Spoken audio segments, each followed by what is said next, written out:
Hello students, कैसे हो। मैं आशा करता हूं कि आप घर पर ठीक होंगे। कोरोना काल समय चल रहा है, काफ़ी प्रोग्रेस हुई है। मैं सुरेंद्र मीणा ऑनलाइन क्लास में सेकेंड ईयर के सभी स्टूडेंटों का स्वागत करता हूं। आपका टीपी अधिनियम 1882 का टॉपिक है आज निहित हित और समाश्रित, सेक्शन 19 और सेक्शन 21।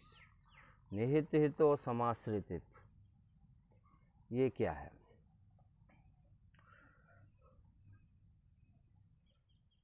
किसी व्यक्ति को संपत्ति में हित की प्राप्ति कब होती है। इस आधार पर हित दो प्रकार के होते हैं, एक होता है निहित हित और दूसरा होता है समाश्रित हित। निहित हित जहाँ सेक्शन 19 निहित हित जहाँ अंतरणकर्ता द्वारा संपत्ति का अंतरण निम्नलिखित प्रकार से किया जाता है। नंबर 1, बिना किसी शर्त के तुरंत अंतरण, बिना किसी शर्त के तुरंत अंतरण। नंबर 2, ऐसी शर्त या ऐसी घटना के अधीन जिसका गठित होना अवश्यंभावी हो, यानी कि ऐसी कोई घटना हो जिसका घटना पॉसिबल हो, मतलब असंभावी हो, घटना घटित होना ही निश्चित है। तो इन दो परिस्थितियों में निहित हित होता है। जिस समय संपत्ति का अंतरण किया जा गया है उसी समय संपत्ति का हित अंतरिति में निहित हो जाएगा, अर्थात जहां अंतरणकर्ता द्वारा संपत्ति का अंतरण किया जाता है वहां ऐसा हित जो अंतरिति को तत्काल बिना किसी शर्त की पूर्ति किए प्राप्त हो जाता है वह निहित हित कहलाता है। धारा 19 के अनुसार निहित हित का सृजन निम्नलिखित दो तरीकों से किया जा सकता है। नंबर 1, जब अंतरक ने हित के विसर्जन की कोई अवधि निश्चित नहीं की गई है। नंबर 2, जब अंतरक ने यह व्यक्त किया है कि हित का सृजन तुरंत होगा। जहाँ किसी हित का सृजन किसी अवश्यंभावी घटना या शर्त पर आधारित है, अर्थात ऐसी घटना जिसका घटित होना निश्चित है, वहाँ संपत्ति में हित अंतरण के साथ ही निहित हो जाता है।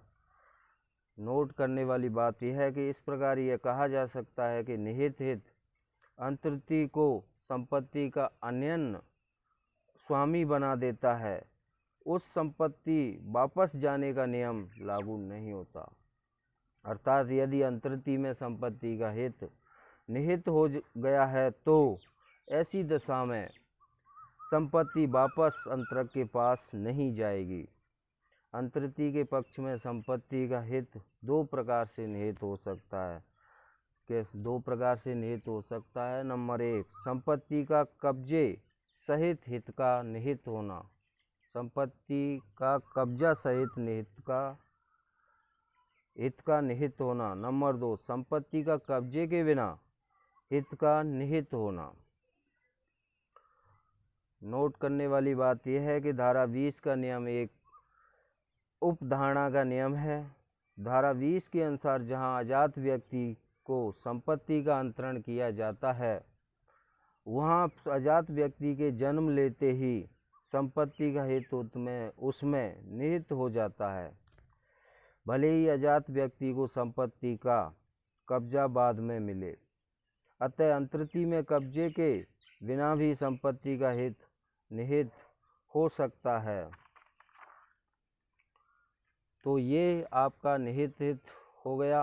अब आता है आपका सेक्शन 21 जो समाश्रित हित का प्रावधान करता है। समाश्रित हित जहाँ किसी संपत्ति का अंतरण किसी अनिश्चित घटना के घटित होने या घटित न होने पर निर्भर करता है वहाँ ऐसी संपत्ति में अंतरिति का हित समाश्रित हित कहलाता है। किसी घटना के घटित होना या न होना पर अंतरण आधारित है वह समाश्रित हित कहलाता है। समाश्रित दो प्रकार से होता है। नंबर 1, किसी अनिश्चित घटना के घटित होने पर आधारित है, और दूसरा है किसी अनिश्चित घटना के घटित न होने पर आधारित है। समाश्रित हित का निहित हित में परिवर्तन होना। कब कब समाश्रित हित निहित हित में बदल जाता है, इस बारे में चर्चा करेंगे। तो निम्नलिखित प्रकार से समाश्रित हित निहित हित में बदल जाता है। नंबर 1, यदि समाश्रित हित किसी अनिश्चित घटना के घटित होने पर आधारित है तो उस घटना के घटित होने पर समाश्रित हित निहित हित में बदल जाता है। नंबर 2, यदि समाश्रित हित किसी अनिश्चित घटना के घटित न होने पर आधारित है तो उस घटना के घटित न होने पर समाश्रित हित निहित हित में बदल जाएगा। अब बात आती है समाश्रित हित के अपवाद। क्या अपवाद है?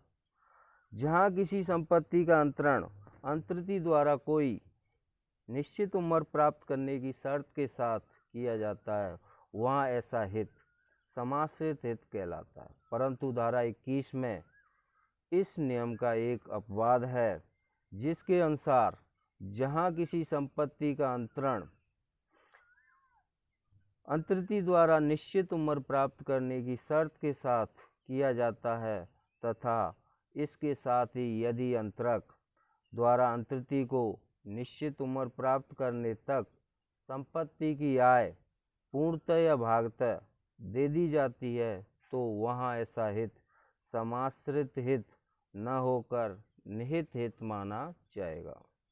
जैसे ए अपनी संपत्ति का अंतरण बी को 18 वर्ष की उम्र प्राप्त होने की दशा में करता है तथा साथ ही सी को यह निर्देश देता है कि वह संपत्ति की आय का संचयन करेगा तथा उसे आय को बी को संपत्ति के साथ दे देगा।